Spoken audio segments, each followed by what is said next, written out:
Everyone, welcome to today's edition of One Single Story, where each weekday we offer a brief lesson from a section of today's reading, and then we examine a single relevant question that passage points us to. Today I'm joined by Sheryl Daughety, and we're looking at a passage from Numbers chapter 11.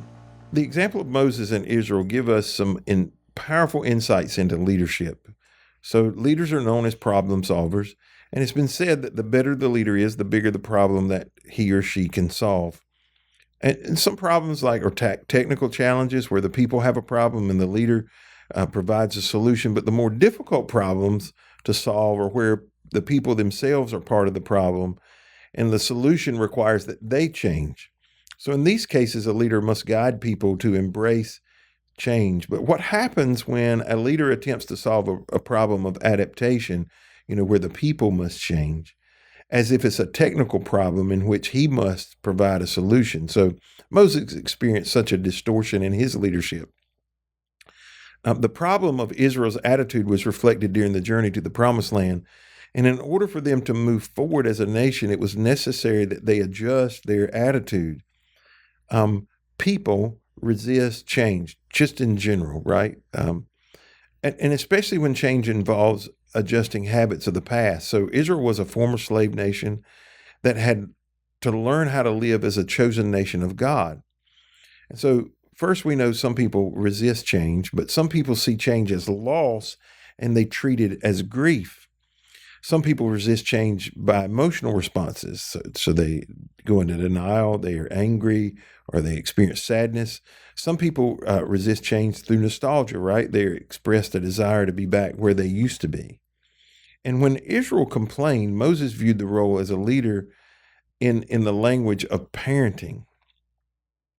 In chapter 11, verses 11 through 15, it says, "And Moses said to the Lord, 'Why are you treating me, your servant, so harshly? Have mercy on me. What did I do to deserve the burden of all these people? Did I give birth to them? Did I bring them into the world? Why did you tell me to carry them in my arms like a mother carries a nursing baby? How can I carry them from the land you swore to give their ancestors? Where am I supposed to get meat for all these people? They keep whining to me, saying, 'Give us meat to eat.'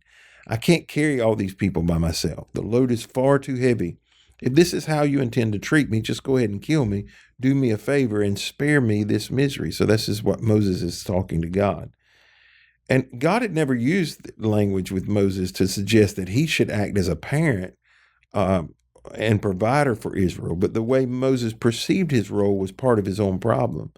And when a leader thinks he or she must provide all the answers, all of the provision and nurture to those he leads all by himself, it produces this depression, it produces discouragement, and in the case of Moses, a desire to die. And when a leader acts only as a parent, the followers remain children. So, Sheryl, as we close out the week, leadership is hard, right? It just is. It's a fact of life. Can be. It can be, right? Sometimes it's rewarding, right? Oh, yeah.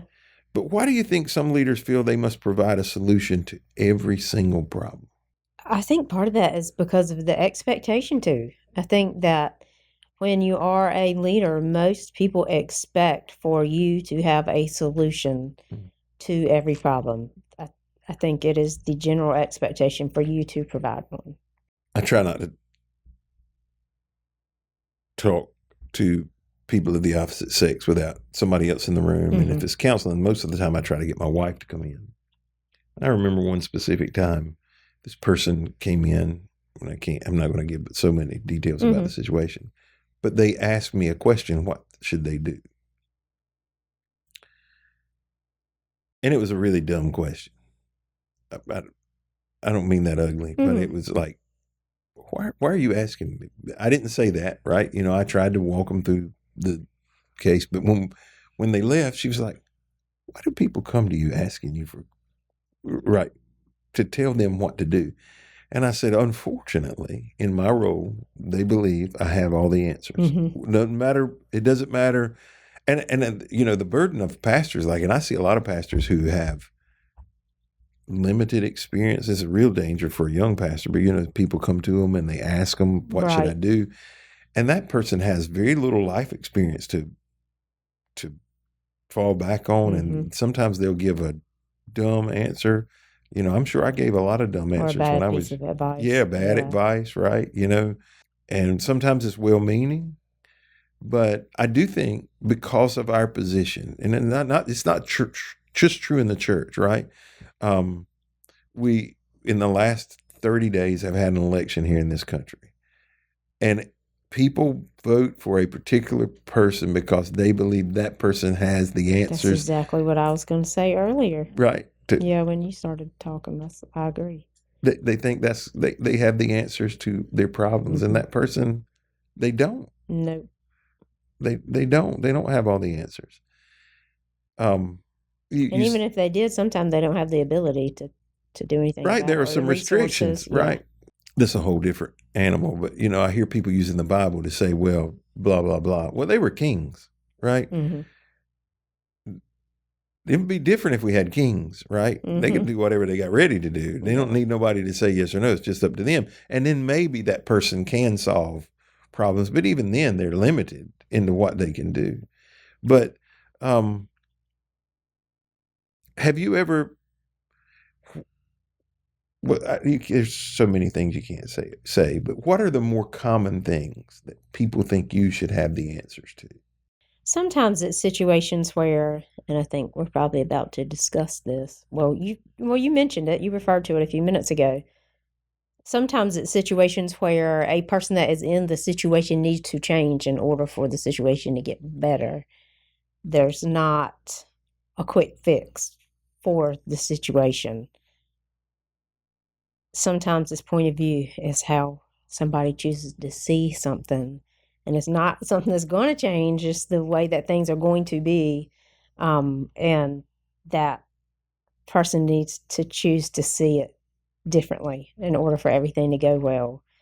And then sometimes, I think you'll be able to relate to this. Sometimes it's small changes that people are asking for.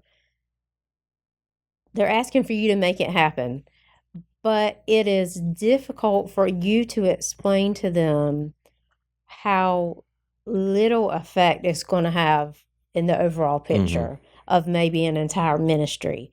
But to them, because that problem seems immediate to them or something that they're struggling with, they believe it's a problem for everybody, and it isn't. Yeah. So they see it as an immediate need that needs to be addressed or something that needs to be changed. Where when you have a bigger picture point of view, you might understand the effort and time and energy that's going to go into making that change is going to have almost no Or it's nearly effect. impossible to pull off Right. for That can everybody. sometimes, yeah, that can sometimes be the case. And that's not always true.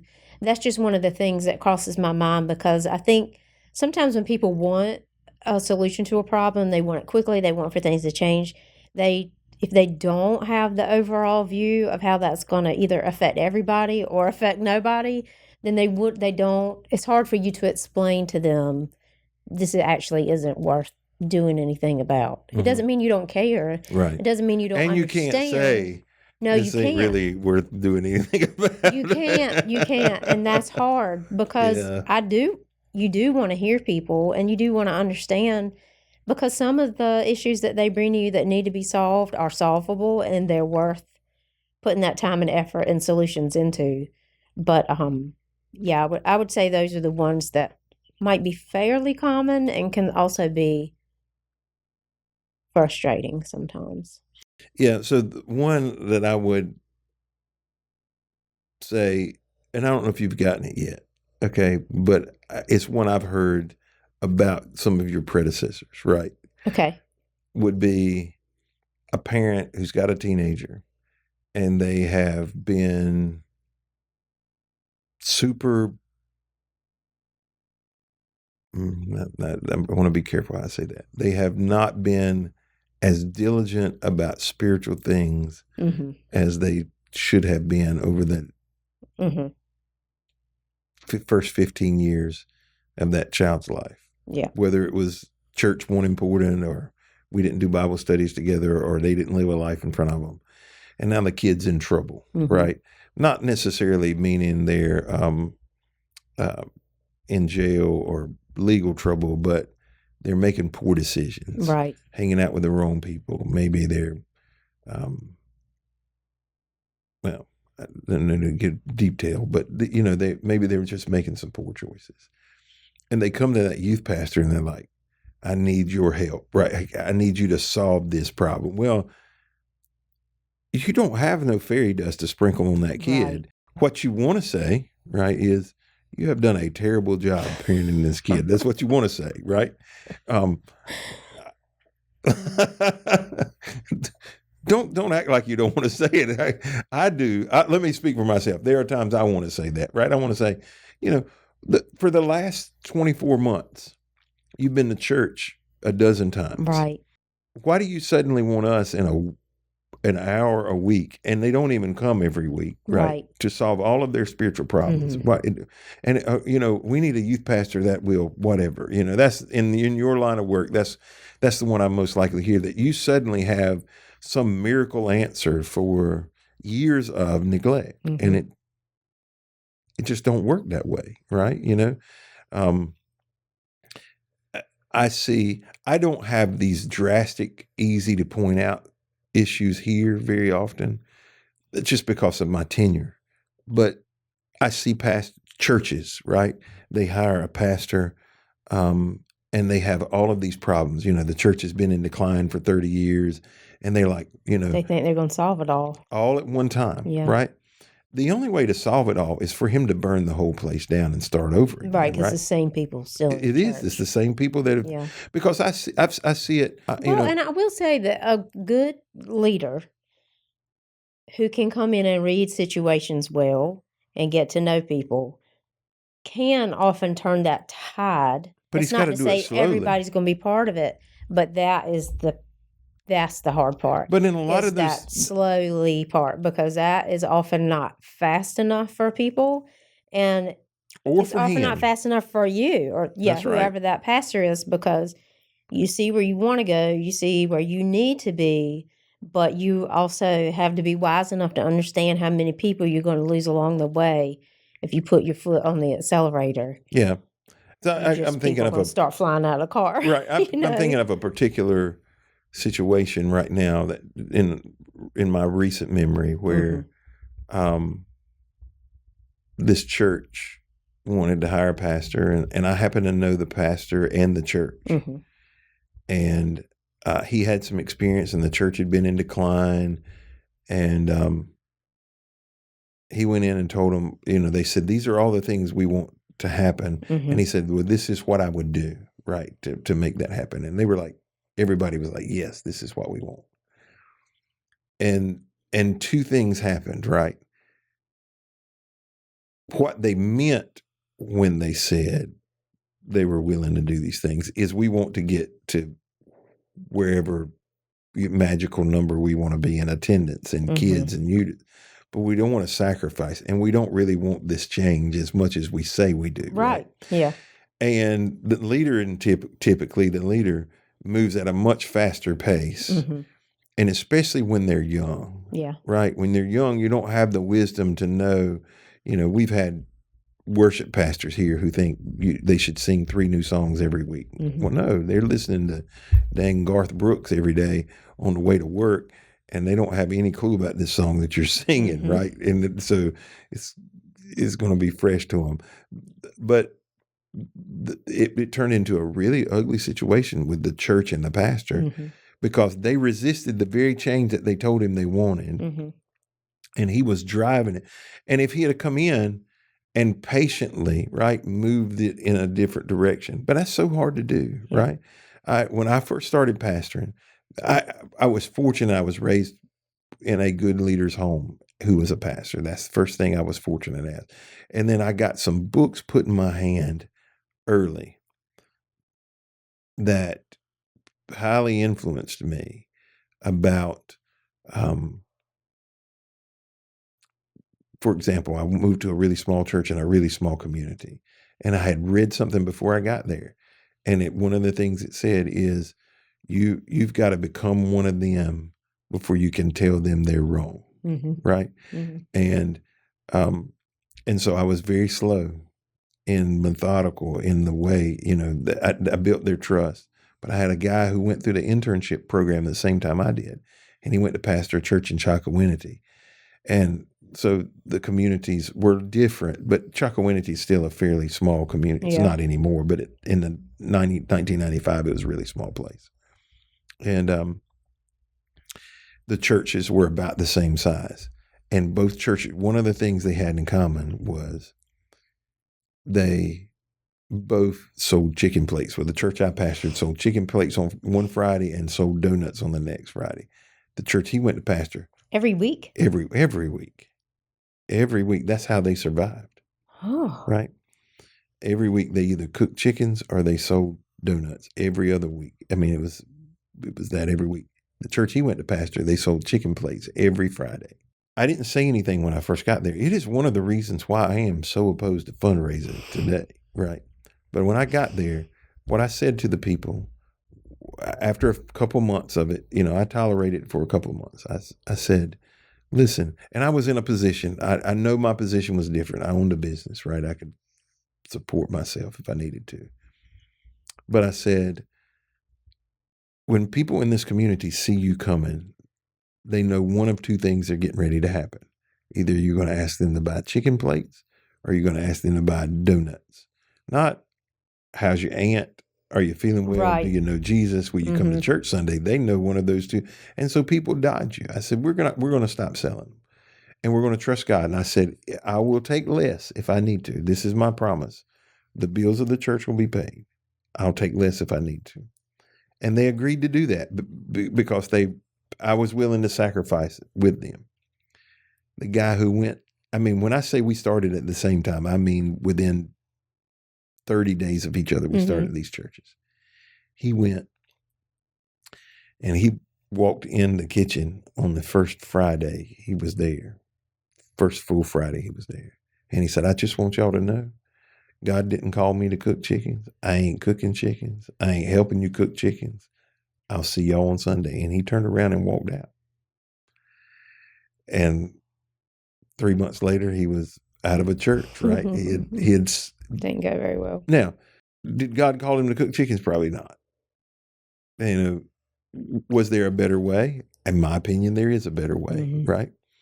But that ain't the way to handle it, right? And I think youth sometimes causes us to push for things that are unhealthy or unwise, and we make changes that people resist, and it becomes a conflict unnecessarily. Right. Yeah. Have you ever tried to make an unnecessary change that caused conflict? I don't know about like a ministry situation so much as probably at home. I would say probably at home. When the kids were younger, I might have tried a couple of different things that I was like, okay, like conflict is one thing, but if it's right, then you keep pushing for it. But if you have the wisdom to recognize that it's a change that is not causing positive things to happen, then sometimes you just got to back off and give it up and say, okay, maybe this wasn't such a great idea after all. The only thing worse than making a change that isn't healthy is not fixing it after you realize it won't work, right? Because sometimes you're so dang headstrong. You just keep pushing through it. You just keep pushing through it, and you make the situation worse instead of better. So. Yeah, I would agree with that. One thing that I did think about was that when leaders have the task of solving a problem, we do have to be patient. We've talked about that. We have to recognize what our part in it is, that we can't expect for somebody to be a magic genie. We don't get rub the leadership lamp and then poof, all our problems are solved. It often does require us to be making changes. It's changes we have to be willing to make, even if they're not comfortable ones. Yeah. And that you have to be patient. You have to. It's like the bigger the ship, the longer the turn's going to take, right? And that is true with problems too. If you're talking about a large group of people like a church or a problem that has existed for a really long time, there are normally not going to be really quick, good solutions to issues like that. I think that you have to choose to take the long journey with the leader, and you all have to be working together in the same situation. Make the constant adjustments. Yeah. yes, to get everything turned around and for you to be headed in the direction you want to head in. I would agree with that. Well, thank you for joining us today on this edition of One Single Story. We hope you'll be back with us tomorrow or Monday as we continue a conversation around our daily Bible reading.